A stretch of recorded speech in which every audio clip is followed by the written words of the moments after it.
En el siglo XII, mientras Europa se desangraba en guerras santas, nació una figura imposible. Hombres que juraban pobreza, castidad y obediencia, y al mismo tiempo empuñaban la espada. No eran simples soldados ni monjes comunes. Eran las órdenes militares, una élite que cambió para siempre el curso de la historia medieval. En este documental descubrirás la historia completa de todas las principales órdenes militares de las cruzadas. Desde los legendarios caballeros templarios, rodeados de mitos y secretos, hasta los hospitalarios, los caballeros teutónicos y las 6 órdenes españolas y portuguesas que jugaron un papel clave en la reconquista y en la expansión europea durante la era de la exploración. Estas órdenes no solo lucharon por Jerusalén o la fe cristiana. Fundaron bancos, gobernaron territorios y moldearon imperios. Hoy exploraremos quiénes fueron realmente, por qué surgieron y cómo su legado aún resuena en el mundo moderno. Quédate hasta el final y suscríbete para no perderte esta historia completa que marcó la Edad Media. Durante siglos, la guerra y la religión habían ocupado espacios claramente separados en la mentalidad cristiana europea. El soldado combatía, el monje rezaba. Uno derramaba sangre, el otro buscaba la salvación del alma. Sin embargo, a partir del siglo XII, esa frontera comenzó a desaparecer, dando origen a una de las instituciones más singulares y polémicas de la historia medieval: los monjes guerreros. Las órdenes militares surgieron como respuesta directa a un mundo en crisis. Tras la Primera Cruzada y la conquista cristiana de Jerusalén en 1099, miles de peregrinos comenzaron a viajar desde Europa hacia Tierra Santa. El problema era evidente: los caminos estaban infestados de bandidos, los territorios eran inestables y los nuevos reinos cruzados carecían de ejércitos suficientes para proteger rutas, ciudades y santuarios. La fe había conquistado Jerusalén, pero no podía defenderla sola. Fue en ese contexto donde apareció una idea revolucionaria: crear comunidades religiosas que combinaran la disciplina espiritual del monacato con la función militar permanente. Hombres que no lucharan por gloria personal ni botín, sino como parte de una misión sagrada. Así nacieron las órdenes militares. Estos monjes guerreros hacían votos similares a los de cualquier monasterio: pobreza, castidad y obediencia. Renunciaban a la propiedad privada, a la vida familiar y a la ambición individual. Pero, a diferencia de los monjes tradicionales, su obediencia no los llevaba al silencio del claustro, sino al campo de batalla.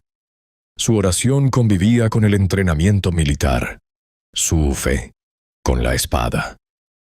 La Iglesia, que durante siglos había condenado la violencia entre cristianos, encontró en las cruzadas una justificación teológica para la guerra. Combatir en defensa de la fe ya no era pecado, sino un acto de devoción. Bajo esta nueva doctrina, matar en nombre de Dios podía ser visto como un camino hacia la salvación. Las órdenes militares se convirtieron en la expresión más extrema y organizada de esa idea. A diferencia de los ejércitos feudales, las órdenes militares eran instituciones permanentes. No se disolvían tras una campaña, ni dependían del llamado ocasional de un rey. Poseían reglas escritas, jerarquías claras, símbolos propios y una identidad que trascendía fronteras. Un caballero templario o hospitalario no luchaba por un señor feudal específico, sino por su orden y por la cristiandad. Este carácter internacional fue una de sus mayores fortalezas. Las órdenes reclutaban miembros de toda Europa: franceses, ingleses, alemanes, italianos, españoles y portugueses luchaban bajo un mismo estandarte. En un mundo fragmentado por reinos rivales, las órdenes militares representaban una red transnacional de poder religioso y militar. Además de su función bélica, estas órdenes asumieron tareas clave para la supervivencia de los estados cristianos en Oriente. Custodiaban castillos estratégicos, escoltaban caravanas, administraban territorios y, en muchos casos, actuaban como diplomáticos y banqueros. Con el tiempo, acumularon enormes riquezas y propiedades, tanto en Tierra Santa como en Europa. Esta combinación de fe, armas y poder económico convirtió a los monjes guerreros en figuras admiradas y temidas. Para los peregrinos, eran protectores. Para los enemigos, combatientes implacables. Para los reyes, aliados indispensables, pero también instituciones difíciles de controlar. Su lealtad última no era a ninguna corona, sino a Dios y al Papa. El día a día de un monje guerrero estaba marcado por una estricta disciplina. La jornada comenzaba con oraciones, continuaba con entrenamiento militar y se intercalaba con labores administrativas o de vigilancia. En combate, se esperaba de ellos una valentía absoluta. Huir era considerado una deshonra espiritual. Algunas reglas incluso prohibían retirarse si la bandera de la orden seguía en pie. Su vestimenta reflejaba esta identidad dual. El hábito religioso se fusionó con la armadura, y sobre ella aparecieron símbolos que aún hoy son reconocibles: cruces rojas, blancas o negras, según la orden. Estos emblemas no solo identificaban a los combatientes en el campo de batalla, sino que transmitían un mensaje claro: no luchaban como hombres comunes, sino como soldados de Dios. Con el paso del tiempo, el modelo de las órdenes militares se extendió más allá de Tierra Santa. En la península ibérica, por ejemplo, fueron fundamentales durante la Reconquista, adaptando su misión a la lucha contra los reinos musulmanes locales. Allí, las órdenes no solo combatieron, sino que repoblaron territorios, fundaron ciudades y administraron vastas extensiones de tierra. Sin embargo, esta concentración de poder traería consecuencias. A medida que las cruzadas fracasaban y la presencia cristiana en Oriente se debilitaba, muchas órdenes perdieron su razón de ser original. Algunas se reinventaron. Otras fueron disueltas de forma violenta. El caso más famoso es el de los Caballeros Templarios, cuya caída marcaría para siempre la imagen de los monjes guerreros en la memoria colectiva. Pero antes de hablar de su ascenso y caída, es fundamental entender una cosa. Las órdenes militares no fueron una anomalía marginal, sino una respuesta lógica a las tensiones de su tiempo. En una era donde la fe definía la política, la guerra y la identidad, los monjes guerreros representaron el intento más ambicioso de unir lo espiritual y lo terrenal en una sola institución. De todas las órdenes militares que surgieron en este mundo de fe y violencia, hubo una que superó a todas en poder, riqueza e influencia. Una orden tan temida como admirada, cuyos miembros juraban pobreza mientras controlaban fortunas inimaginables. Su nombre aún despierta preguntas, teorías y silencios incómodos: los Caballeros Templarios. En el año 1119, apenas 2 décadas después de la conquista cristiana de Jerusalén, un pequeño grupo de caballeros encabezados por Hugo de Payens hizo un voto que cambiaría la historia. Juraron proteger a los peregrinos que viajaban a Tierra Santa, expuestos a robos, secuestros y asesinatos en los caminos entre el puerto de Jaffa y la Ciudad Santa. Eran pocos, mal equipados y prácticamente desconocidos. Nadie imaginaba que ese grupo se convertiría en la orden militar más poderosa de la Edad Media. Aquel grupo adoptó el nombre de Pobres Caballeros de Cristo y del Templo de Salomón. Vivían en una zona del antiguo Templo de Jerusalén, lo que dio origen a su nombre definitivo: Caballeros Templarios. Su misión inicial era sencilla, casi modesta, pero su destino sería todo menos eso. El gran punto de inflexión llegó en 1129, cuando el Concilio de Troyes reconoció oficialmente a la orden. Con el respaldo de una de las figuras más influyentes de la cristiandad, Bernardo de Claraval, los templarios recibieron una regla propia y una legitimidad espiritual sin precedentes. Por primera vez, la Iglesia aprobaba formalmente una orden de monjes que combatían de forma permanente. San Bernardo redefinió la guerra para los templarios. Para él, no eran asesinos ni mercenarios, sino instrumentos de Dios. Matar a un enemigo de la fe no era un pecado, sino un acto de justicia divina. Esta justificación teológica convirtió a los templarios en combatientes fanáticos, disciplinados y extremadamente peligrosos. Su apariencia reflejaba su identidad. Vestían un manto blanco, símbolo de pureza, con una cruz roja cosida sobre el pecho. Su lema no oficial resumía su filosofía: non nobis, Domine, non nobis, sed nomini tuo da gloriam. No para nosotros, Señor, sino para la gloria de tu nombre. En el campo de batalla, los templarios se ganaron una reputación temible. Combatían en formaciones compactas, mantenían la posición incluso cuando otros huían y rara vez se rendían. Para ellos, la derrota no era solo militar, sino espiritual. Las reglas de la orden prohibían retirarse mientras el estandarte templario siguiera en pie. Pero el verdadero poder de los templarios no se forjó únicamente con espadas. Mientras luchaban en Oriente, la orden comenzó a tejer una red económica sin precedentes en Europa.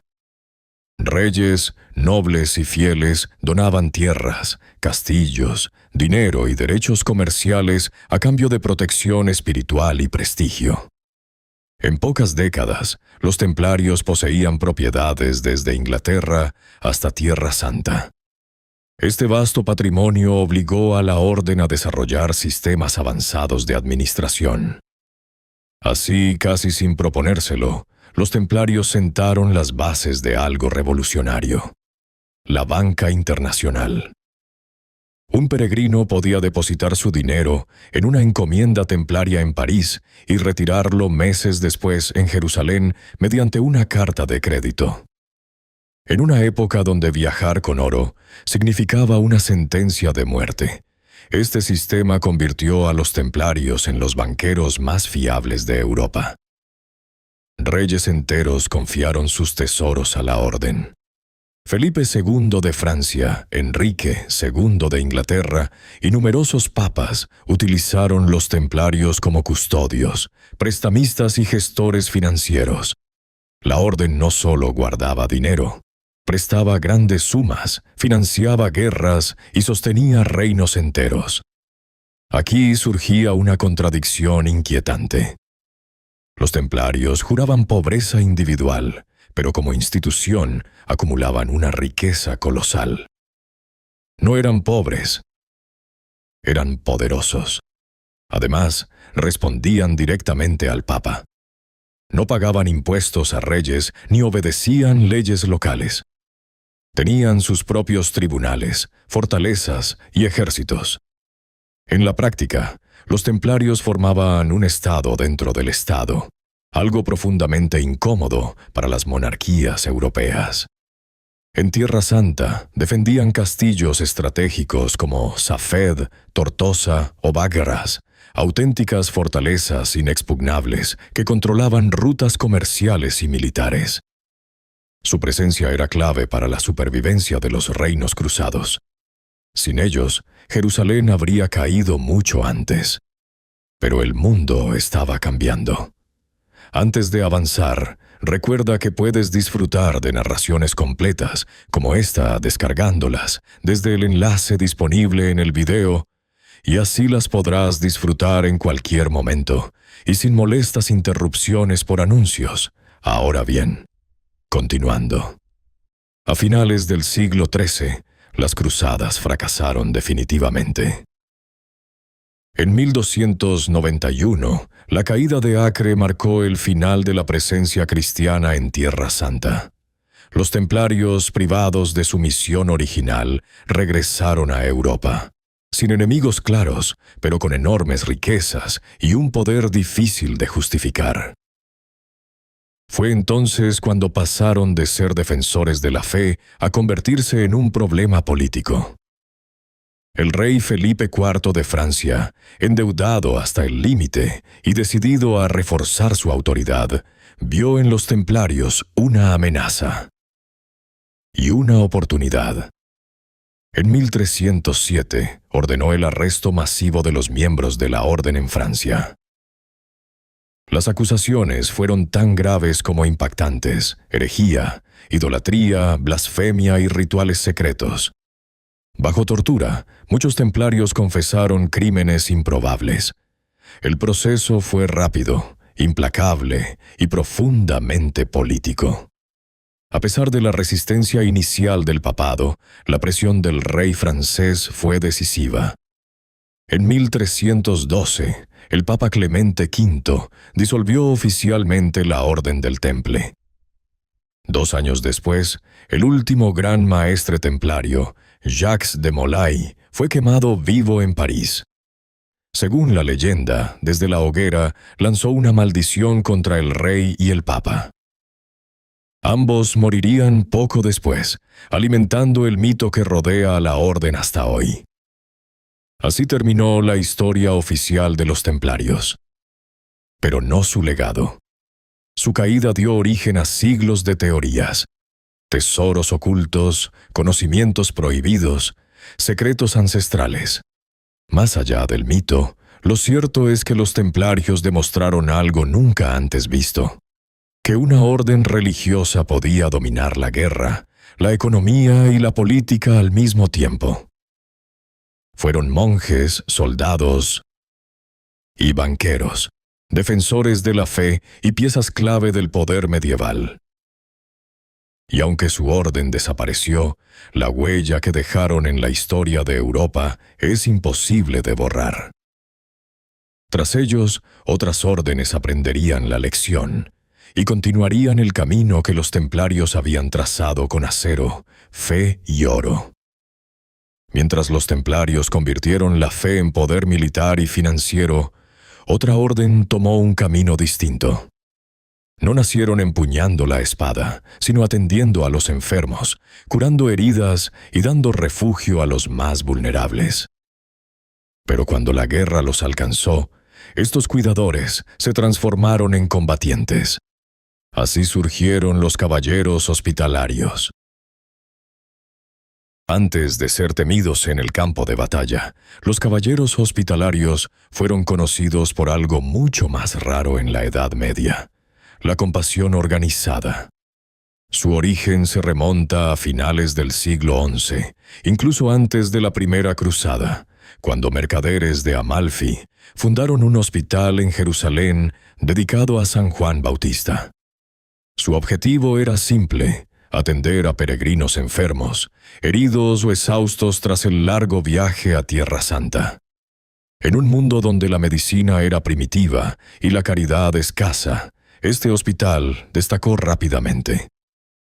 No importaba el origen del peregrino, su riqueza o incluso su fe. Los enfermos eran atendidos con una dedicación poco común para la época. Aquellos primeros hermanos no eran soldados, sino cuidadores, profundamente influenciados por la tradición cristiana de servicio a los necesitados. Tras la conquista de Jerusalén en 1099, el hospital no solo sobrevivió al caos de la guerra, sino que creció. Bajo el liderazgo de Gerardo Tum, la comunidad fue reconocida oficialmente por el Papa en 1113. Nacía así la Orden del Hospital de San Juan de Jerusalén, más tarde conocida como los Caballeros Hospitalarios. Durante sus primeras décadas, los hospitalarios no empuñaron armas. Su identidad giraba en torno a la atención médica y la hospitalidad. Sus instalaciones eran sorprendentemente avanzadas: salas separadas, normas de higiene básicas, alimentación regular y atención constante. Para muchos peregrinos, el hospital era la diferencia entre la vida y la muerte. Pero Tierra Santa no era un lugar pacífico. A medida que los reinos cruzados se consolidaban, las amenazas externas se multiplicaban. Las rutas de peregrinación seguían siendo peligrosas y los hospitales se convirtieron en objetivos vulnerables. Poco a poco, la orden comprendió una verdad inevitable: para proteger a los enfermos, primero debían saber luchar. Así comenzó la transformación. A partir de la década de 1130, los hospitalarios adoptaron un rol militar cada vez más activo. Sin abandonar su misión caritativa, empezaron a reclutar caballeros armados y a fortificar sus establecimientos. La orden se dividió internamente: hermanos sacerdotes, hermanos servidores y hermanos caballeros, estos últimos entrenados para el combate. A diferencia de los templarios, cuyo origen fue militar desde el inicio, los hospitalarios nunca dejaron de verse a sí mismos como cuidadores. Incluso cuando luchaban, su identidad estaba ligada al servicio y la protección, no a la conquista. Su símbolo, una cruz blanca de 8 puntas, representaba las virtudes cristianas que debían guiar su conducta: fe, justicia, misericordia, humildad, perseverancia, sinceridad, valentía y honor. No era solo un emblema, era un código moral. En combate, los hospitalarios demostraron ser tan eficaces como cualquier otra orden militar. Defendieron castillos estratégicos y participaron en las principales campañas cruzadas. Sin embargo, su reputación estaba marcada por una dualidad única. Podían salvar una vida en la mañana y arrebatar otra en el campo de batalla por la tarde. Esta combinación de espada y medicina los convirtió en una pieza indispensable para los estados cruzados. Donde había guerra, había heridos, y donde había heridos, los hospitalarios estaban presentes. Con el tiempo, la orden acumuló vastas propiedades en Europa. Reyes y nobles donaban tierras para asegurar oraciones, protección espiritual y prestigio. Estas propiedades financiaban hospitales, fortalezas y ejércitos. Al igual que los templarios, los hospitalarios se convirtieron en una organización internacional, con casas repartidas por todo el continente. Pero a diferencia del Temple, su riqueza nunca eclipsó completamente su misión original. La atención médica siguió siendo una prioridad. De hecho, muchos historiadores consideran a los hospitalarios como precursores de los sistemas hospitalarios modernos. La caída de los reinos cruzados supuso un duro golpe para la orden. En 1291, tras la pérdida de Acre, los hospitalarios abandonaron Tierra Santa. Pero, a diferencia de los templarios, no fueron destruidos. Supieron adaptarse. Primero se establecieron en Chipre, luego conquistaron Roma. Antes de ser temidos en el campo de batalla, los caballeros hospitalarios fueron conocidos por algo mucho más raro en la Edad Media: la compasión organizada. Su origen se remonta a finales del siglo XI, incluso antes de la Primera Cruzada, cuando mercaderes de Amalfi en Rodas, la orden alcanzó un nuevo nivel de sofisticación. Construyeron hospitales avanzados, murallas monumentales y una estructura administrativa eficiente. Los caballeros provenían de distintas regiones de Europa, organizados en lenguas según su origen: francesa, italiana, alemana, española, entre otras. Era una organización verdaderamente europea siglos antes de que el concepto existiera. En 1522, tras un largo asedio, los hospitalarios fueron expulsados de Rodas por el Imperio Otomano. Parecía el final, pero una vez más, sobrevivieron. En 1530, el emperador Carlos V les concedió la isla de Malta. Allí escribirían una de las páginas más legendarias de su historia. En 1565, durante el Gran Sitio de Malta, un reducido número de hospitalarios resistió al poderoso ejército otomano. La victoria no solo fue militar, sino simbólica. Demostraron que la orden seguía viva, disciplinada y temible. Desde Malta pasaron a ser conocidos como los Caballeros de Malta. Continuaron su lucha naval y su labor hospitalaria, adaptándose a un mundo que ya no giraba en torno a las cruzadas. Mientras los templarios desaparecieron envueltos en conspiraciones y fuego, los hospitalarios sobrevivieron gracias a su capacidad de transformación. Cambiaron de tierra, de enemigos y de estrategias, pero nunca abandonaron su identidad esencial: servir y proteger. Su legado perdura hasta hoy.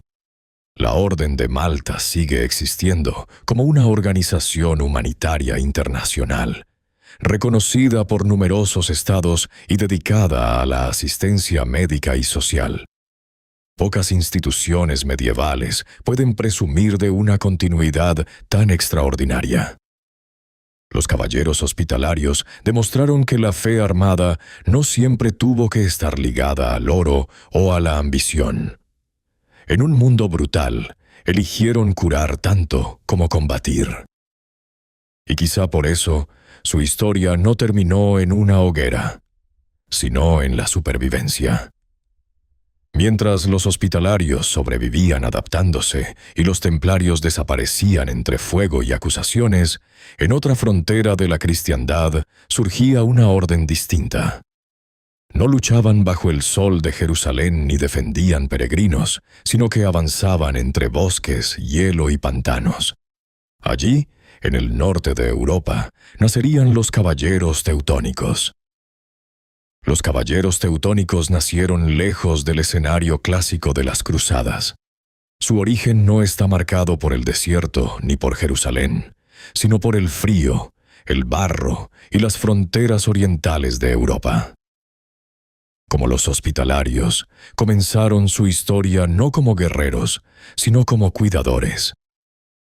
Durante la Tercera Cruzada, alrededor de 1190, un grupo de peregrinos y comerciantes alemanes estableció un hospital de campaña en la ciudad de Acre para atender a cruzados heridos.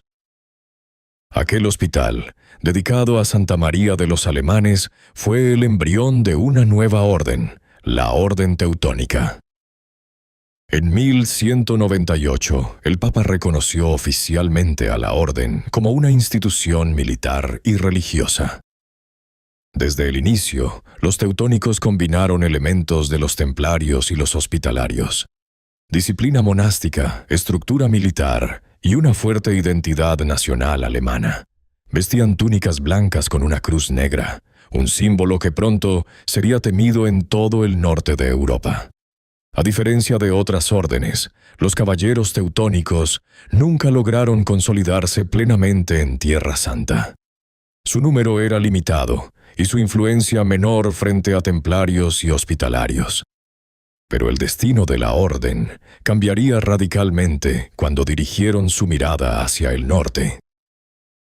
En las fronteras orientales del Sacro Imperio Romano Germánico existía un vasto territorio habitado por pueblos paganos, prusianos, lituanos, letones y otras tribus bálticas.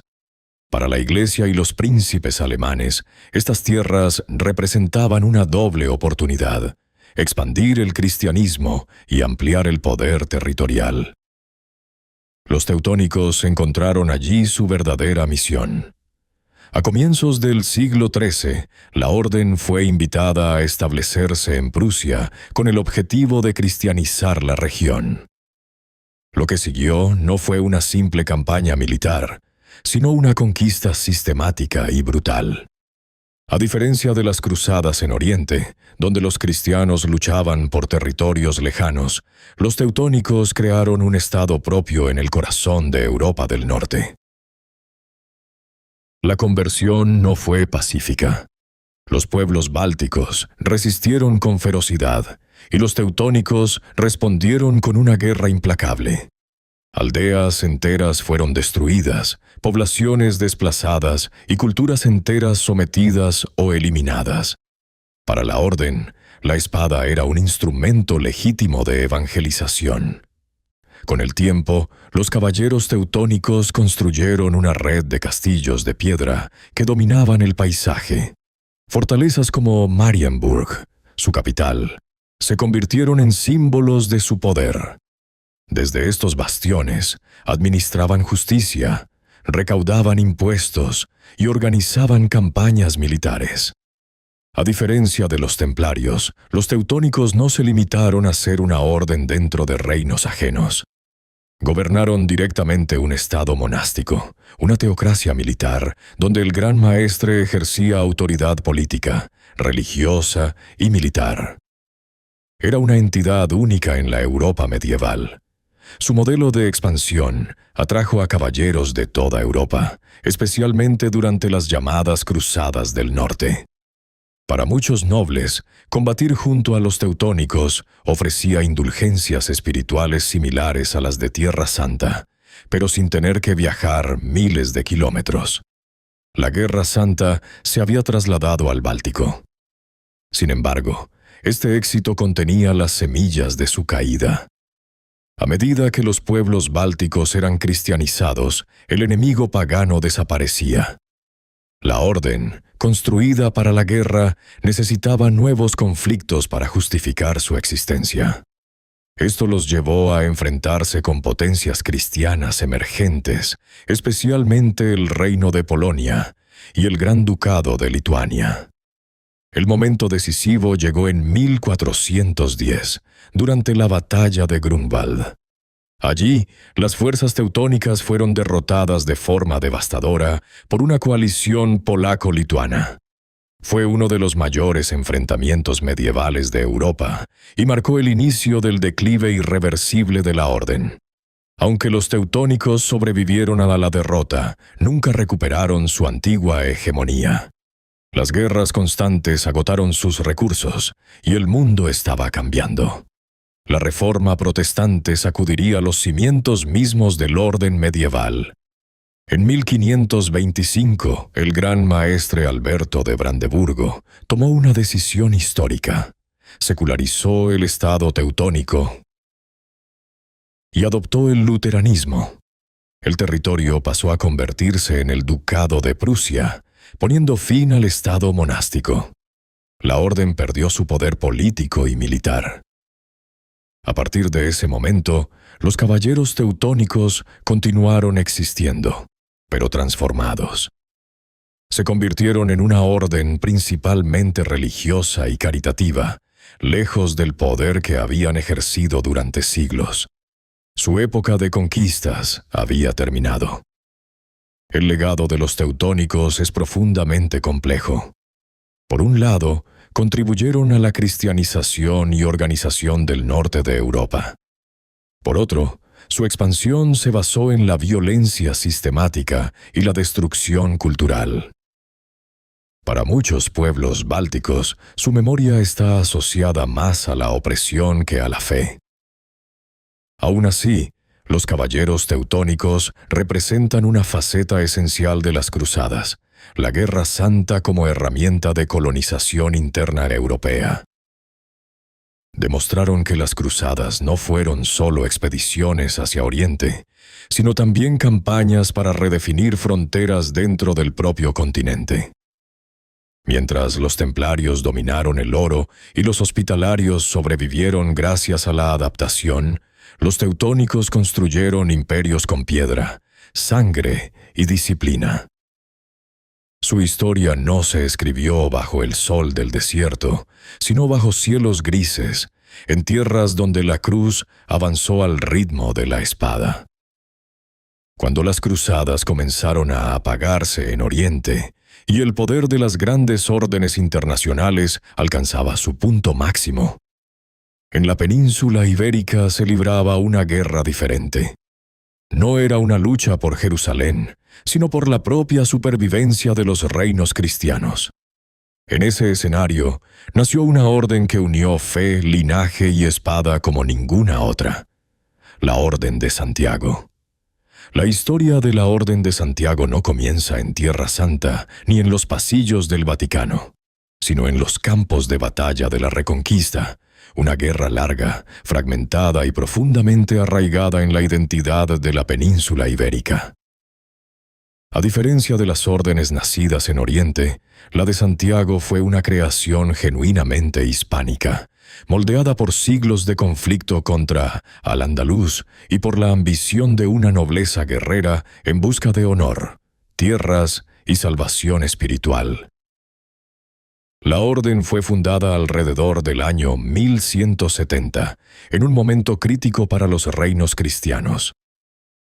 León, Castilla y Aragón avanzaban hacia el sur, pero lo hacían entre rivalidades internas, fronteras inestables y una constante amenaza. La conversión no fue pacífica.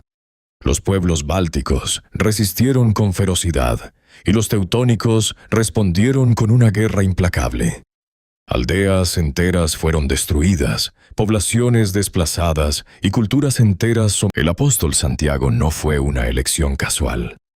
En la mentalidad medieval hispana, Santiago se había transformado en Santiago Matamoros, un símbolo guerrero y protector de los ejércitos cristianos.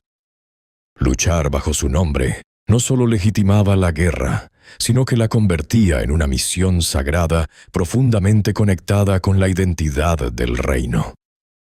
Desde sus inicios, la Orden de Santiago combinó elementos monásticos con una clara vocación aristocrática. A diferencia de los templarios o teutónicos, los caballeros santiaguistas no estaban obligados al voto de castidad perpetua. Podían casarse, tener descendencia y mantener vínculos familiares. Esto los acercaba mucho más a la nobleza feudal tradicional que a los monjes de clausura. Este detalle marcaría profundamente el carácter de la orden. La cruz de Santiago, roja y en forma de espada, simbolizaba perfectamente esa dualidad: fe y guerra unidas en un solo emblema. No era una orden pensada para renunciar al mundo, sino para dominarlo en nombre de Dios y del Rey. Pronto, la Orden de Santiago recibió el reconocimiento papal y el apoyo decidido de los monarcas cristianos. A cambio de su lealtad y servicio militar, la orden fue recompensada con vastos territorios, castillos y derechos jurisdiccionales. En pocas décadas, se convirtió en una de las instituciones más poderosas de Castilla y León.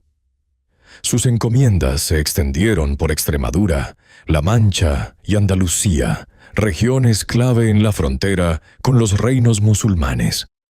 Desde allí, los caballeros de Santiago participaron en algunas de las campañas más decisivas de la Reconquista, actuando como fuerza de choque, guarnición defensiva y herramienta de repoblación. Pero la orden no solo luchaba.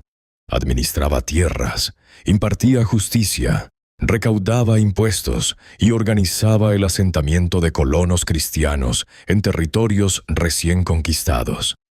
En la práctica, funcionaba como un señorío militar religioso, profundamente integrado en la estructura del reino. La figura central de la orden era el maestre, elegido entre los miembros más influyentes. Este cargo concentraba un poder enorme, tanto militar como político. Controlar la Orden de Santiago significaba controlar ejércitos, tierras y lealtades nobles. No es de extrañar que el puesto se convirtiera en objeto de intrigas, conflictos internos y luchas por el poder. A lo largo del siglo XIII, la orden alcanzó su apogeo. Participó activamente en la conquista de ciudades clave y en la consolidación del dominio cristiano en el sur. Su presencia fue decisiva en zonas donde la autoridad real era todavía frágil. Allí donde el rey no llegaba, llegaba la cruz de Santiago. Sin embargo, este poder también generó tensiones. La Orden de Santiago, al igual que otras órdenes militares ibéricas, empezó a comportarse como un actor político autónomo. En ocasiones, sus intereses chocaron con los de la corona. Los reyes necesitaban a la orden para la guerra, pero temían su independencia.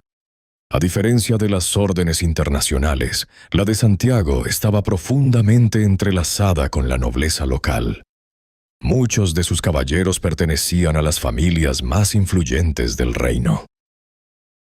La orden se convirtió en un espacio de ascenso social, prestigio y acumulación de poder.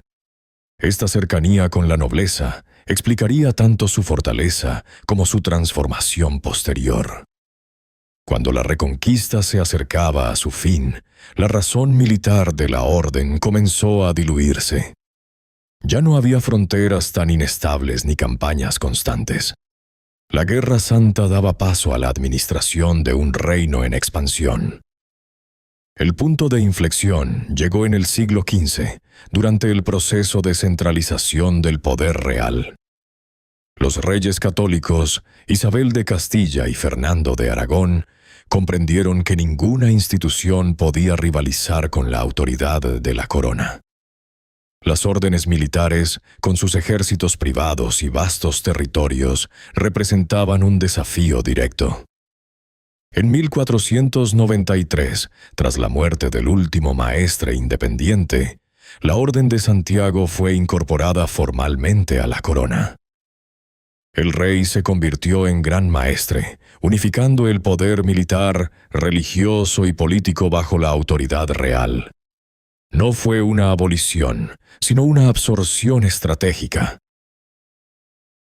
A partir de ese momento, la orden dejó de ser una fuerza autónoma de guerra para transformarse en una institución honorífica y administrativa. Sus riquezas pasaron a reforzar el poder del Estado, y sus caballeros se integraron plenamente en la nobleza cortesana. Lejos de desaparecer, la Orden de Santiago sobrevivió adaptándose. Durante la Edad Moderna, se convirtió en un símbolo de prestigio social. Ingresar en la orden era una prueba de limpieza de sangre, nobleza y fidelidad al rey. Ya no se exigía combatir, sino representar un ideal aristocrático profundamente ligado a la historia de España. El legado de la Orden de Santiago es inseparable del proceso de construcción del Estado español.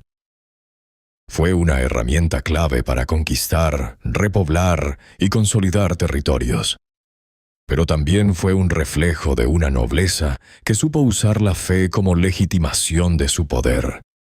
A diferencia de los templarios, no cayeron en desgracia. A diferencia de los teutónicos, no perdieron su estado por la fuerza.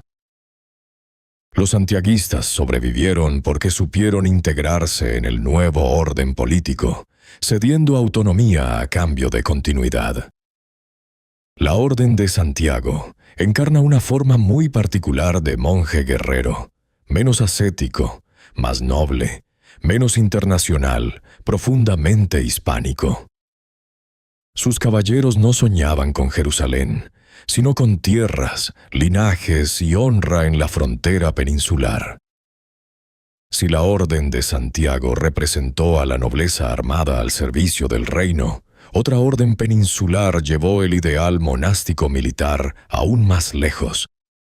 Nació de una urgencia defensiva, fue forjada por el rigor cisterciense y convirtió a monjes en estrategas de guerra. Así surgió la Orden de Calatrava. La Orden de Calatrava es una de las expresiones más puras y radicales del concepto de monje guerrero en la península ibérica. Su origen no está marcado por el linaje aristocrático ni por la ambición territorial inicial, sino por una necesidad inmediata: defender una fortaleza clave en la frontera con el Islam cuando nadie más se atrevía a hacerlo.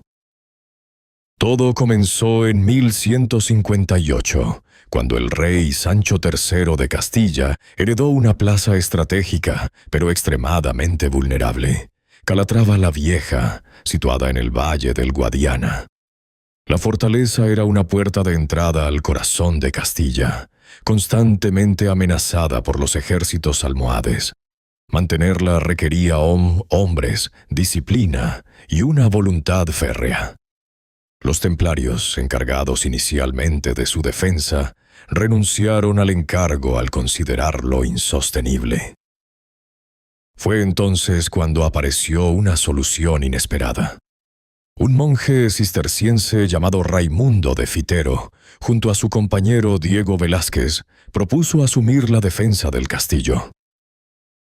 No eran caballeros en el sentido tradicional, sino religiosos formados en la estricta observancia del cister, una de las órdenes monásticas más austeras de la cristiandad. Su propuesta parecía casi suicida, pero el rey aceptó. Raimundo de Fitero reclutó monjes, campesinos armados y caballeros voluntarios. Bajo una disciplina monástica rígida y una fe inquebrantable, aquel grupo logró mantener Calatrava frente al enemigo. El éxito fue tan inesperado como decisivo. A partir de ese momento, nació oficialmente la Orden de Calatrava, la primera gran orden militar hispánica inspirada directamente en la regla cisterciense. A diferencia de la Orden de Santiago, Calatrava abrazó una vida mucho más ascética. Sus miembros hacían votos estrictos de pobreza, castidad y obediencia. Su vida cotidiana estaba marcada por el silencio, la oración y una disciplina casi monástica, interrumpida únicamente por la guerra.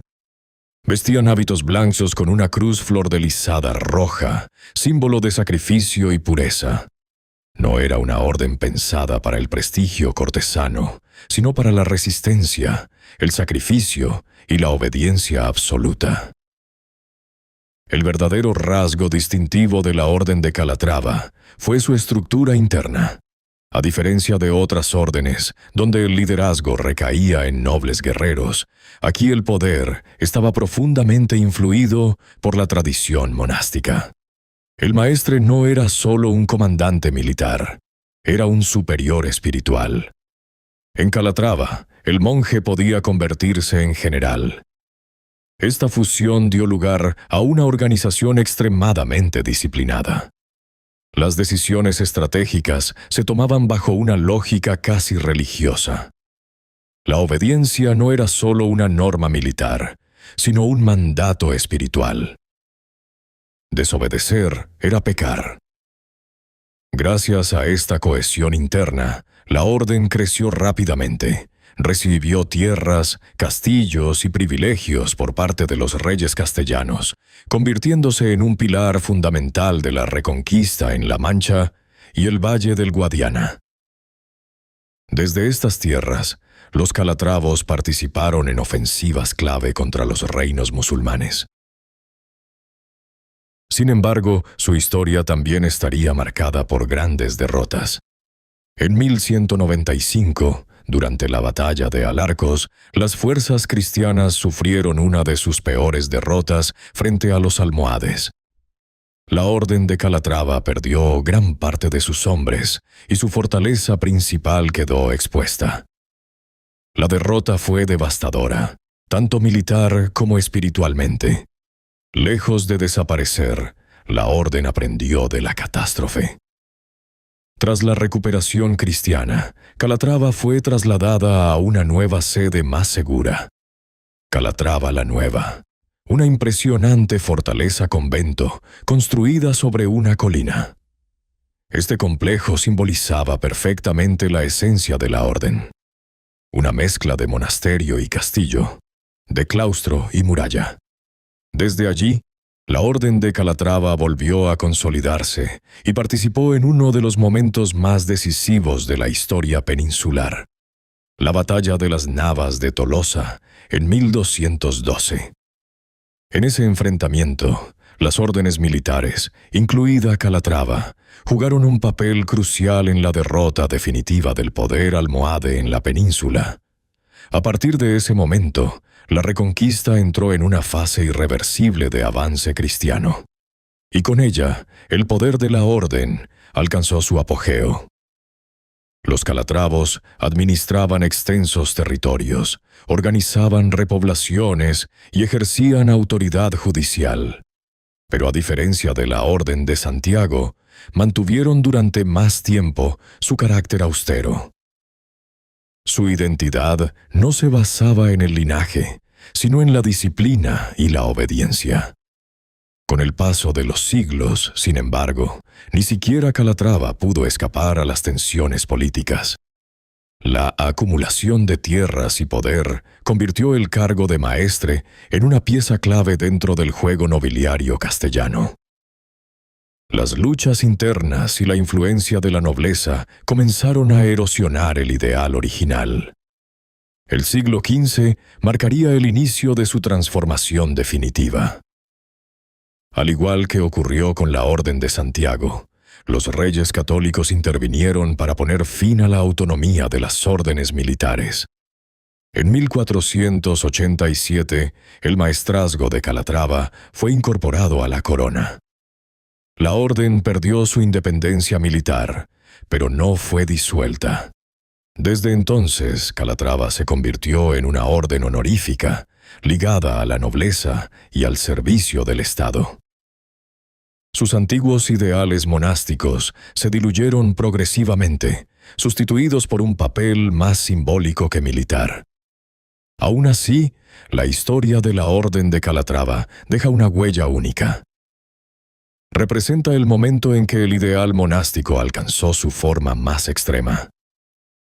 Monjes que no solo luchaban, sino que dirigían ejércitos, combinando la obediencia religiosa con la estrategia militar. No fueron los más ricos ni los más famosos. Pero en su rigor, su disciplina y su origen casi improvisado, los calatravos encarnaron una verdad fundamental de la Edad Media, que la fe, cuando se convierte en estructura, puede producir tanto santos como generales. No todas las órdenes peninsulares nacieron para avanzar, conquistar y expandirse. Algunas surgieron para resistir, para mantener una línea que no podía romperse. En el extremo occidental de la Reconquista, donde Castilla y Portugal se encontraban con el Islam, una orden asumió el papel de centinela permanente: la Orden de Alcántara. La Orden de Alcántara fue, desde su origen, una orden de frontera. No nació envuelta en grandes visiones imperiales ni con la ambición de dominar vastos territorios, sino con una misión clara y peligrosa: defender uno de los pasos más vulnerables de la península ibérica. Su historia es menos conocida que la de Santiago o Calatrava, pero no por ello menos crucial para el desarrollo político y militar del occidente peninsular. Su origen se remonta a mediados del siglo XII, en un contexto de presión constante por parte de los reinos musulmanes del sur. La zona del río Tajo, especialmente en torno a la villa de Alcántara, era un punto estratégico vital. Controlar ese paso significaba controlar el acceso entre el norte cristiano y el sur islámico, así como las comunicaciones entre Castilla y el naciente reino de Portugal. En un primer momento, la defensa de esta región fue asumida por una pequeña hermandad, conocida como la Orden de San Julián del Pereiro, fundada alrededor de 1156. Eran pocos, con recursos limitados, pero profundamente comprometidos con la defensa de la frontera. Su carácter era austero, casi rudimentario, muy similar al de las primeras comunidades militares religiosas peninsulares. El gran cambio llegó en 1218, cuando el rey Alfonso IX de León entregó a la orden la fortaleza de Alcántara, recientemente conquistada.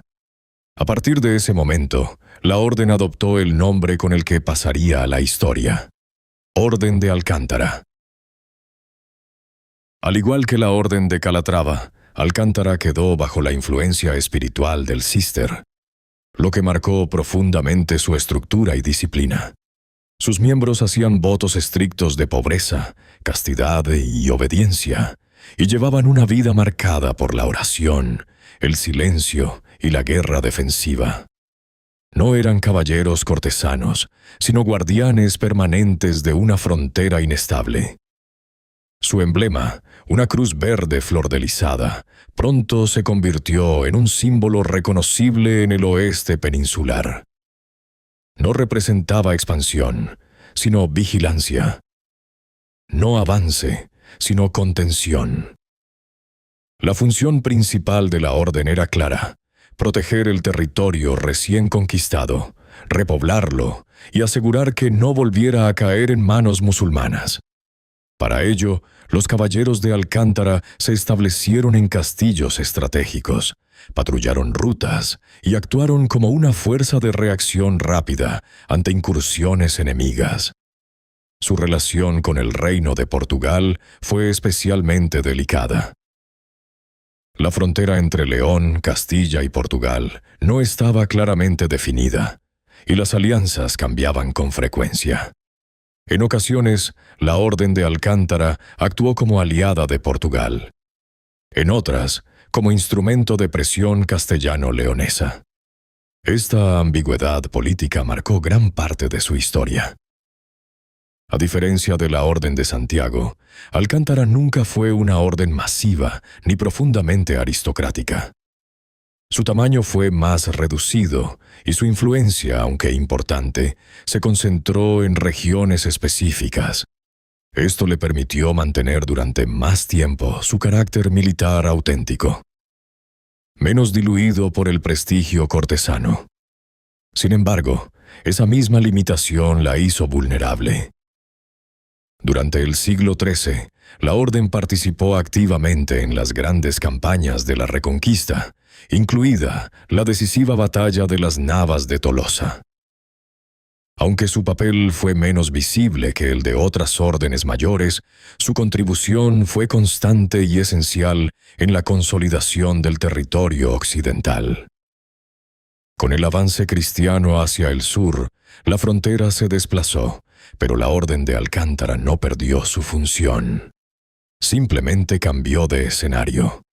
Sus encomiendas se extendieron por Extremadura y la orden pasó a administrar amplias zonas rurales, organizando la repoblación y garantizando la seguridad. Como todas las órdenes militares peninsulares, Alcántara comenzó a acumular tierras, rentas y privilegios. Y con ello, llegaron las tensiones internas. El cargo de maestre se convirtió en una posición codiciada, no solo por su autoridad militar, sino por el control económico que implicaba. Durante los siglos XIV y XV, la orden se vio atrapada en las luchas políticas entre facciones nobiliarias y en los conflictos dinásticos de Castilla y Portugal. En más de una ocasión, la Orden de Alcántara se dividió internamente, apoyando a bandos rivales. Aquello debilitó su cohesión y erosionó su papel original como guardián imparcial de la frontera. El punto de quiebre llegó con el proceso de centralización del poder monárquico. Los reyes católicos, decididos a poner fin a cualquier poder militar autónomo, intervinieron directamente en los asuntos de la orden. En 1492, el maestrazgo de Alcántara fue incorporado a la corona, siguiendo el mismo camino que Santiago y Calatrava. Con esta incorporación, la orden perdió su independencia militar y política. Sus castillos pasaron a formar parte del aparato defensivo del Estado, y sus caballeros se integraron en la nobleza del reino. La Orden de Alcántara no fue abolida, pero sí transformada. Durante la Edad Moderna, su papel se volvió cada vez más simbólico. Ingresar en la orden se convirtió en una distinción honorífica, una prueba de nobleza y limpieza de sangre. La espada fue reemplazada por el protocolo, y la frontera dejó de ser un campo de batalla para convertirse en una línea administrativa.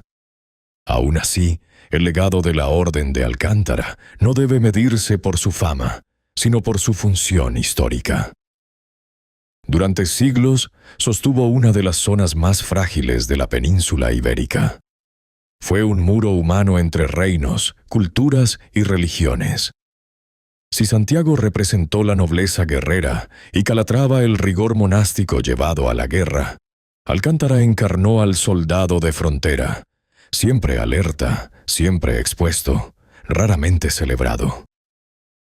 En una reconquista hecha de grandes batallas y nombres legendarios, la Orden de Alcántara recuerda una verdad menos gloriosa, pero esencial, que la historia también se sostiene gracias a quienes permanecen firmes en los márgenes, defendiendo líneas que no pueden caer. Y en el extremo occidental del mundo medieval, esos guardianes vistieron una cruz verde y juraron no avanzar, sino resistir.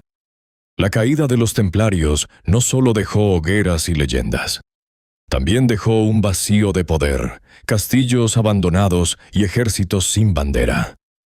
En algunos lugares, ese vacío fue absorbido por reyes. En otros, dio origen a algo nuevo. En la corona de Aragón, la desaparición del temple no significó el fin, sino una transformación. La Orden de Montesa.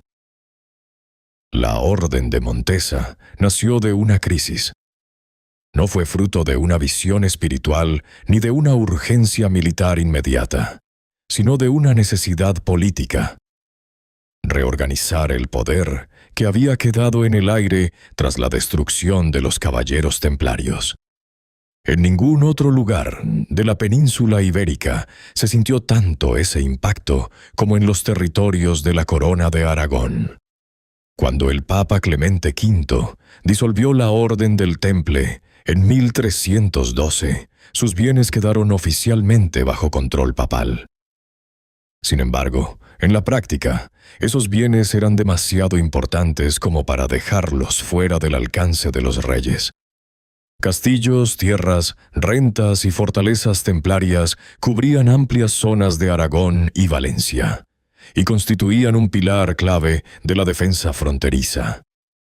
El rey Jaime II de Aragón entendió rápidamente el problema. Si esos recursos caían en manos de una orden extranjera, como los hospitalarios, la corona perdería control militar y político sobre regiones estratégicas. La solución debía ser clara: crear una nueva orden, leal al rey, que heredara la función y los bienes del temple. Así, en 1317, con la aprobación del Papa Juan XXII, nació la Orden de Santa María de Montesa, conocida simplemente como la Orden de Montesa. Su sede se estableció en el castillo de Montesa, en el Reino de Valencia, una fortaleza poderosa situada en una zona clave frente a posibles incursiones musulmanas. Desde el primer momento, la orden fue concebida como un muro de contención y como una continuación funcional del temple, pero sin su independencia peligrosa. Montesa heredó mucho de los templarios: castillos, encomiendas, estructura militar y hasta parte de su simbología. Sus miembros vestían hábitos blancos con una cruz negra, evocando deliberadamente al temple. El mensaje era claro: el temple había desaparecido, pero su función sobrevivía. Sin embargo, había una diferencia fundamental. La Orden de Montesa no respondía directamente al Papa, sino que estaba estrechamente vinculada a la Corona de Aragón. Desde su origen, fue una orden más controlada, menos autónoma, diseñada para no convertirse jamás en un Estado dentro del Estado. En cuanto a su regla, Montesa adoptó la observancia cisterciense, al igual que Calatrava y Alcántara. Esto le otorgó una estructura disciplinada, austera y monástica. Sus caballeros hacían votos de pobreza, castidad y obediencia, y llevaban una vida marcada por la oración, la vigilancia y la guerra defensiva. La misión principal de la orden fue clara: defender el reino de Valencia y asegurar la frontera sur de la Corona de Aragón. Aunque la reconquista estaba muy avanzada, el peligro musulmán no había desaparecido por completo. Además, el Mediterráneo seguía siendo un espacio de conflicto constante, con piratería y tensiones políticas. Durante el siglo XIV, la Orden de Montesa desempeñó un papel discreto pero constante. No protagonizó grandes batallas legendarias, pero mantuvo guarniciones, protegió rutas y administró territorios heredados del Temple. En ese sentido, fue una orden de estabilidad, no de expansión. Su tamaño fue relativamente reducido en comparación con Santiago o Calatrava, pero su importancia estratégica era significativa. En el equilibrio de poder de la Corona de Aragón, Montesa funcionó como una herramienta militar fiable, sin la amenaza de autonomía excesiva. A nivel interno, la orden estaba dirigida por un maestre, elegido con fuerte influencia real. Esto garantizaba que la lealtad a la corona estuviera por encima de cualquier ambición interna. La experiencia templaria había dejado una lección clara. Una orden demasiado poderosa podía convertirse en un riesgo.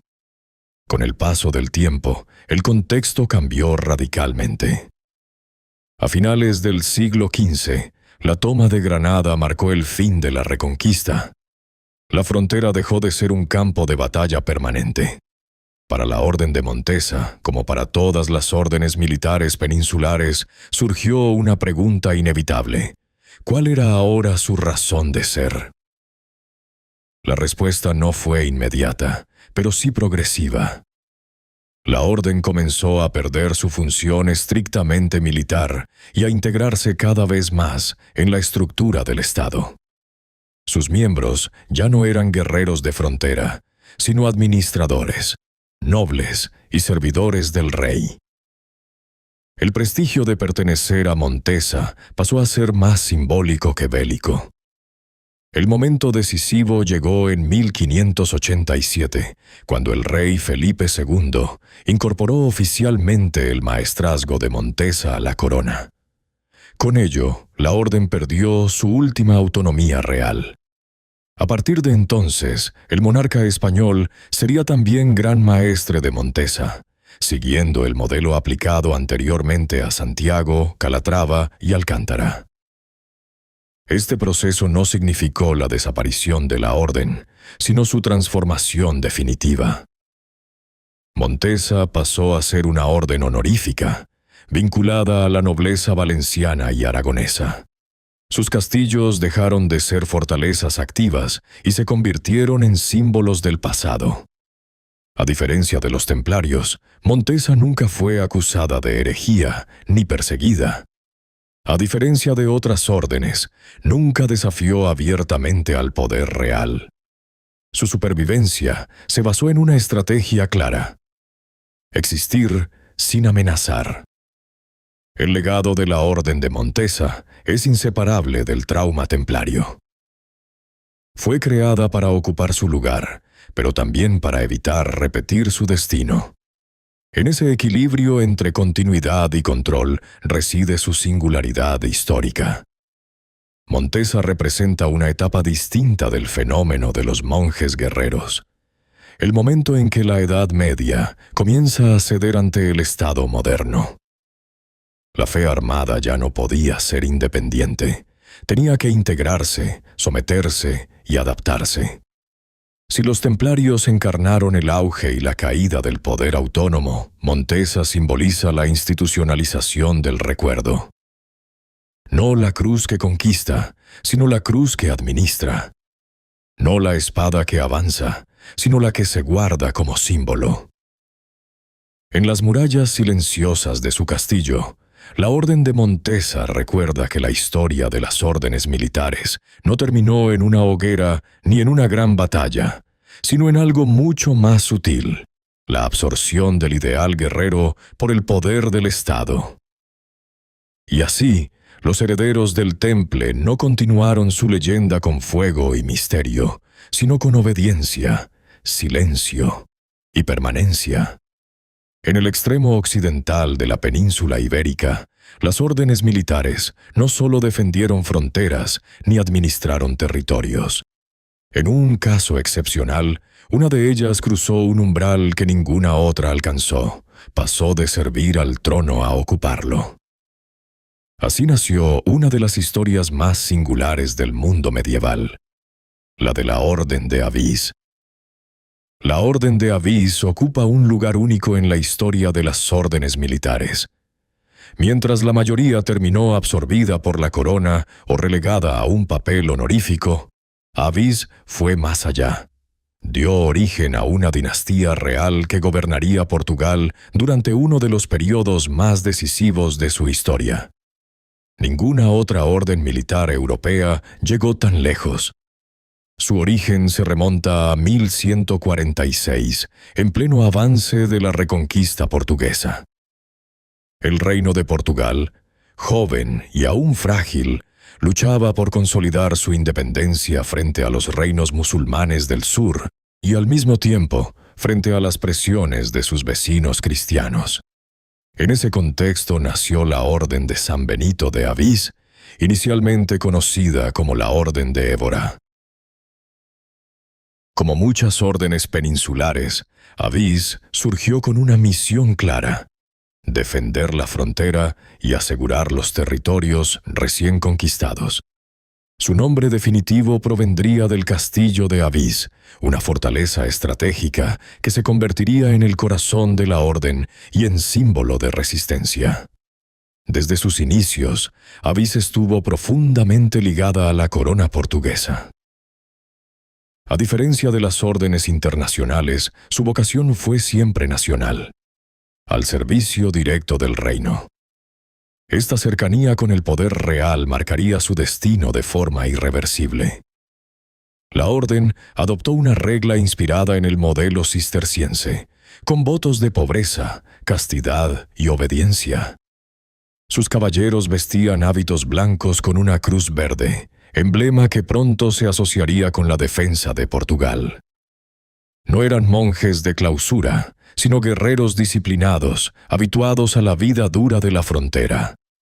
Durante los siglos XII y XIII, la Orden de Avís participó activamente en las campañas de la reconquista portuguesa. Defendió castillos, protegió rutas y ayudó a consolidar el control cristiano sobre el Alentejo. Su papel fue esencial en una guerra marcada por avances lentos y una presión constante del enemigo musulmán.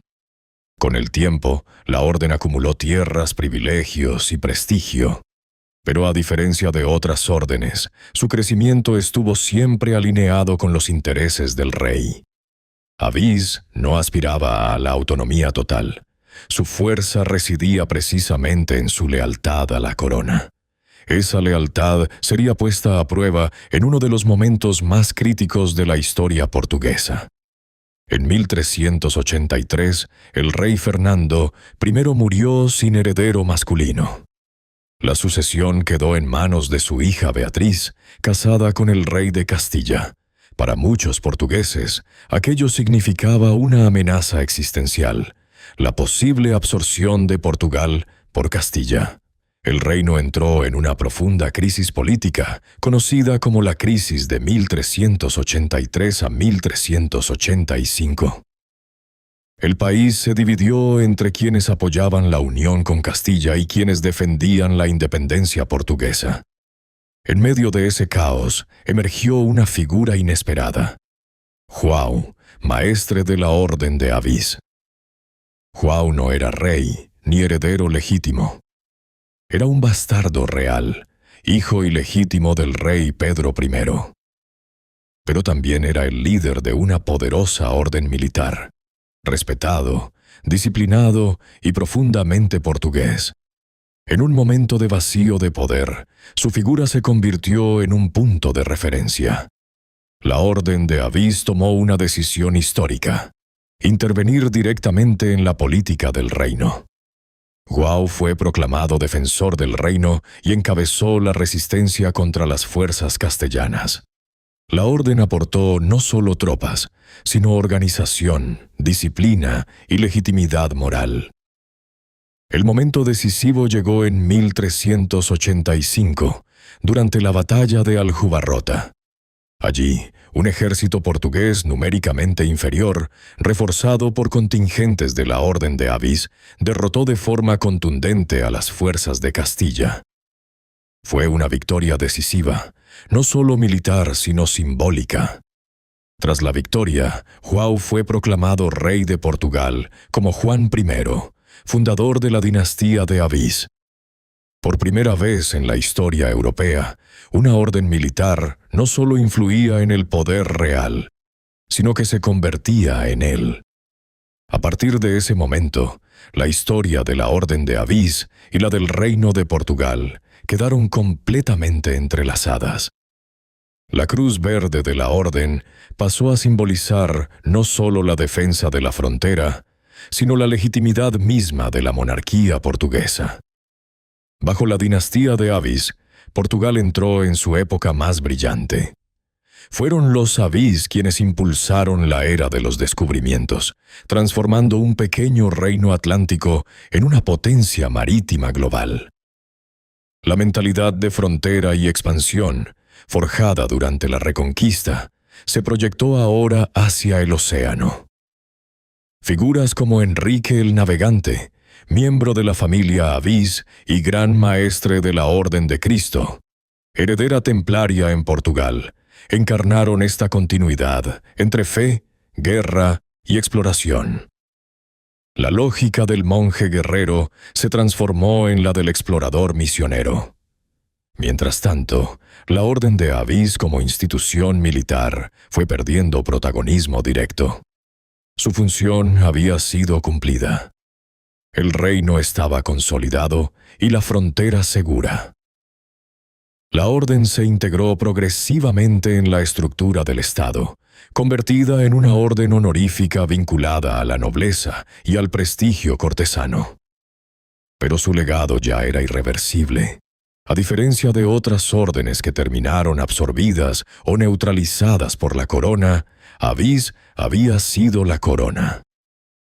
Su historia demostraba que las órdenes militares no eran solo instrumentos de los reyes, sino potenciales generadoras de poder soberano.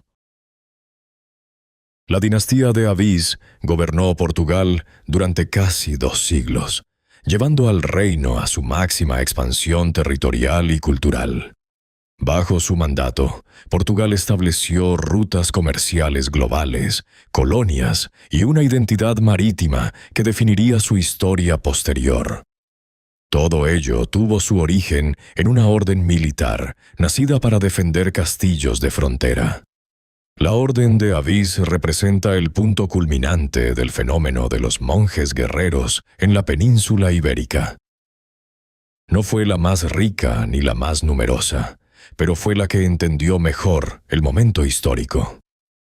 Supo cuándo luchar, cuándo intervenir y cuándo gobernar. Si los templarios simbolizan el poder que desafía al trono, Avís encarna el poder que lo ocupa. Si otras órdenes se disolvieron en el pasado, Avís se proyectó hacia el futuro. En la cruz verde que ondeó en los campos de batalla medievales se escondía ya la semilla de un imperio oceánico. Y en la historia de la Orden de Avís queda demostrado que, en la Edad Media, la fe armada no siempre terminó sometida al poder. A veces se convirtió en él. Cuando la Reconquista llegó a su fin, muchas órdenes militares perdieron su razón de ser. La guerra de frontera desapareció, y con ella, el viejo enemigo. Pero en Portugal ocurrió algo distinto. Allí, una orden heredera del Temple no miró hacia atrás. Miró al océano. La cruz dejó de avanzar por tierra y comenzó a hacerlo por mar. Así nació la Orden de Cristo. La Orden de Cristo representa la última gran metamorfosis de los monjes guerreros. No nació para conquistar castillos ni defender fronteras peninsulares, sino para proyectar la fe y el poder más allá del horizonte conocido. En ella, el ideal de la cruzada medieval no desapareció. Se transformó en exploración, comercio y expansión global. Su origen está directamente ligado a la caída de los caballeros templarios. Cuando el Temples fue disuelto a comienzos del siglo XIV, Portugal se encontró en una situación particular.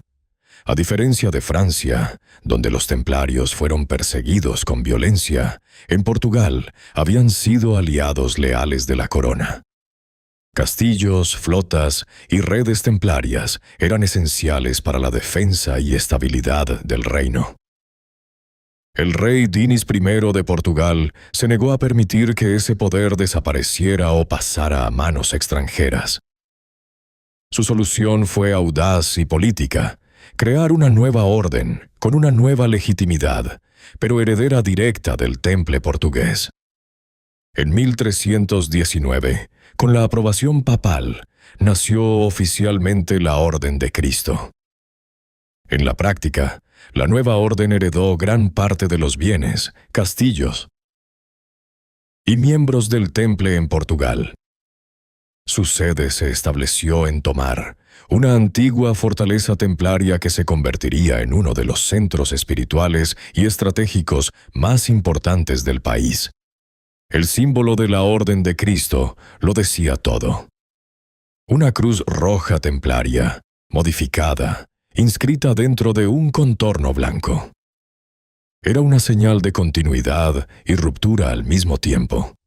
El Temple había caído, pero su espíritu sobrevivía bajo una nueva forma. Durante sus primeras décadas, la Orden de Cristo mantuvo funciones militares tradicionales. Defendía territorios, administraba encomiendas y actuaba como una orden religiosa militar más. Pero el mundo estaba cambiando rápidamente. Portugal, libre ya de grandes amenazas internas, comenzó a mirar hacia el Atlántico. El mar, antes frontera, se convirtió en oportunidad. Y la Orden de Cristo estaba perfectamente posicionada para liderar ese giro histórico. El momento decisivo llegó en el siglo XV con una figura clave. El infante Enrique de Avís, conocido como Enrique el Navegante. En 1420, Enrique fue nombrado Gran Maestre de la Orden de Cristo. Desde ese cargo, combinó poder religioso, recursos económicos y visión estratégica.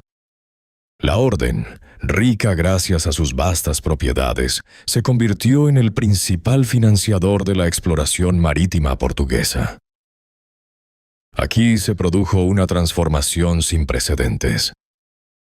La cruzada ya no se libraría contra ejércitos musulmanes en tierra firme, sino contra el desconocido, el océano y los límites del mundo medieval. Las expediciones portuguesas hacia la costa africana, Madeira, las Azores y más allá fueron concebidas como una nueva forma de guerra santa.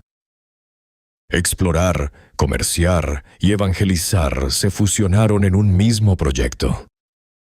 Las carabelas portuguesas llevaban en sus velas la cruz de la Orden de Cristo, un símbolo que ondeó desde el Atlántico hasta el Índico. No era solo un emblema religioso, era una declaración de poder, fe y ambición global. La orden financió puertos, astilleros, navegantes y expediciones. Sin ella, la era de los descubrimientos portugueses habría sido impensable. Los recursos de la Orden de Cristo permitieron sostener viajes largos, riesgosos y costosos, sin retorno inmediato. A diferencia de las cruzadas tradicionales, aquí el enemigo no siempre era visible. A veces era el clima, la navegación, el hambre o la distancia. Pero el lenguaje seguía siendo el mismo: misión, fe, expansión. Cuando Vasco da Gama llegó a la India en 1498, lo hizo bajo el signo de la Cruz de Cristo. Cuando Pedro Álvares Cabral llegó a Brasil en 1500, esa misma cruz ondeaba en sus velas. La orden había pasado de custodiar castillos a marcar continentes. A nivel interno, la Orden de Cristo evolucionó hacia una institución profundamente ligada al Estado portugués. Sus grandes maestres fueron, cada vez más, miembros de la familia real.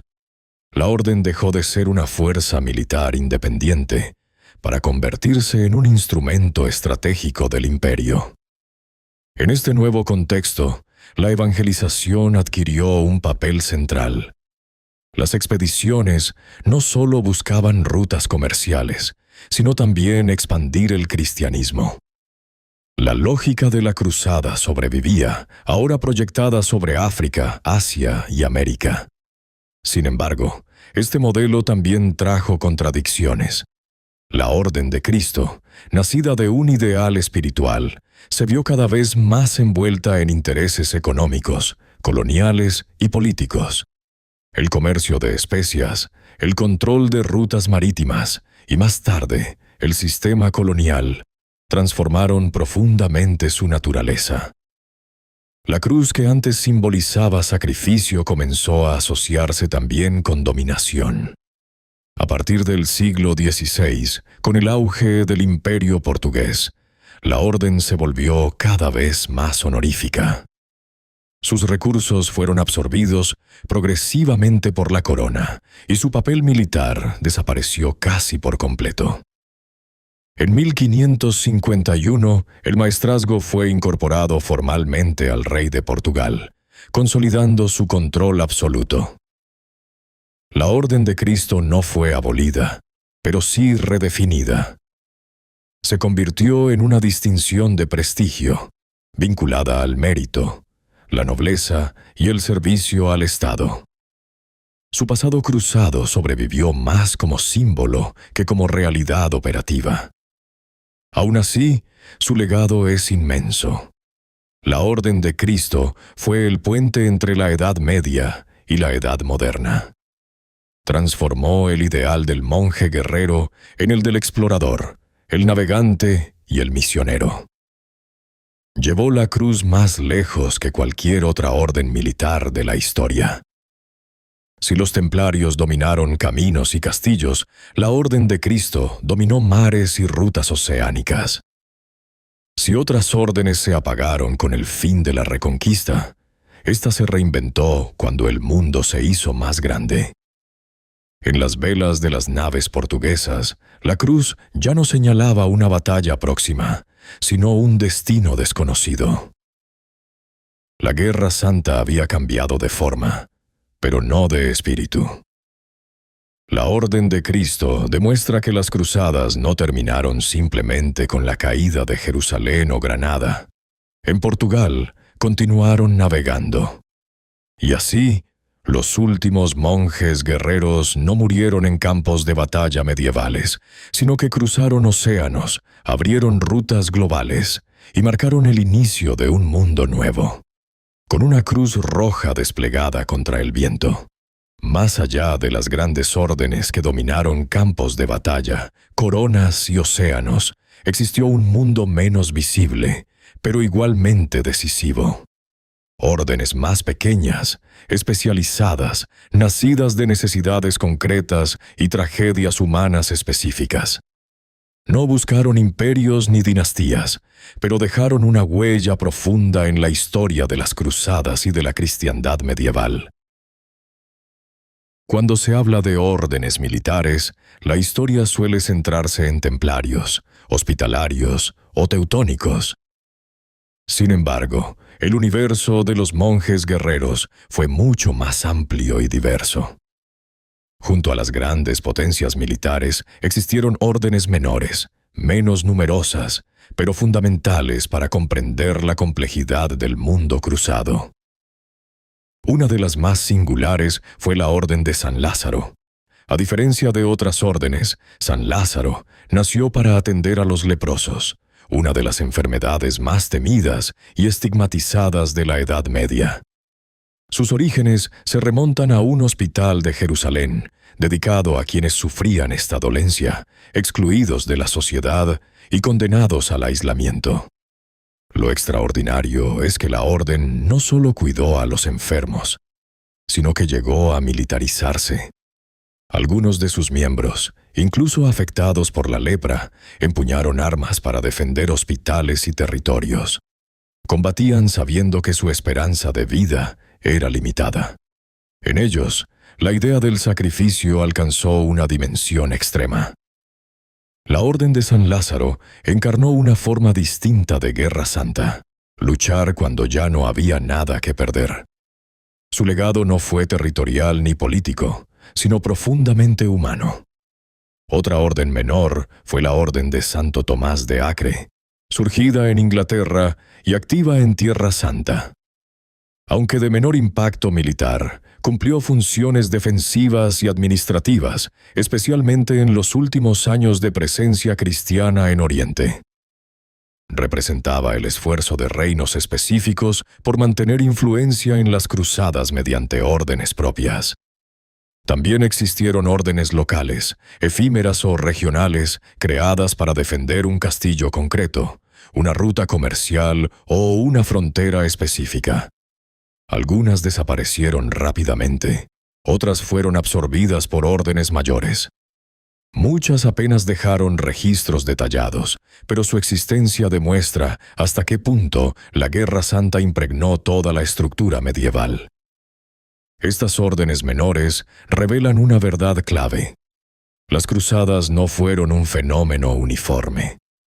Fueron un mosaico de intereses, necesidades y respuestas. No todos los monjes guerreros aspiraron al poder. Algunos solo buscaron proteger, cuidar o resistir durante un breve momento histórico. En su conjunto, estas órdenes completan el retrato de una época donde la fe, la enfermedad, la guerra y la esperanza convivieron de forma inseparable. Las órdenes militares no fueron una anomalía de la historia medieval. Fueron su consecuencia lógica. Nacieron en un mundo donde la fe definía la identidad. La guerra era constante y la supervivencia dependía de estructuras capaces de organizar violencia, recursos y creencias. Monjes que combatían, caballeros que rezaban, banqueros con votos de pobreza, exploradores con cruces en las velas. Todo eso coexistió porque la Edad Media lo exigía. Algunas órdenes cayeron envueltas en fuego y conspiraciones. Otras se transformaron en instituciones del Estado. Algunas sobrevivieron hasta nuestros días convertidas en organizaciones humanitarias.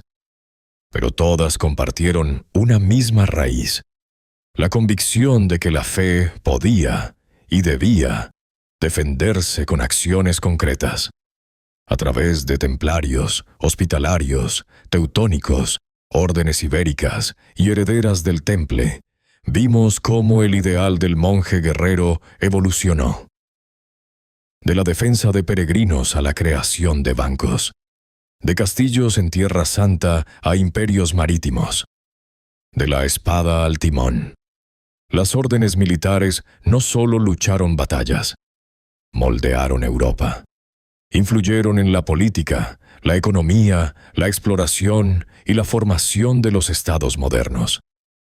Comprenderlas es comprender cómo la religión y el poder caminaron juntos durante siglos. Hoy, su legado sigue vivo. En símbolos, en mitos, en instituciones y en preguntas incómodas sobre hasta dónde puede llegar una causa cuando se cree absoluta. Esta no es solo la historia de monjes guerreros. Es la historia de cómo la fe cambió el mundo. Empuñando una espada. Si te interesa este tipo de narraciones históricas profundas, puedes descargar el guión completo y otras narraciones como esta en el enlace del video, para disfrutarlas tranquilamente, sin interrupciones ni anuncios. Gracias por acompañarnos hasta el final de este documental. Si te gustó este contenido, suscríbete al canal, deja tu like y comparte este video con quienes disfrutan de la historia contada con rigor y profundidad. Tu apoyo permite que sigamos creando documentales como este. Nos vemos en la próxima historia.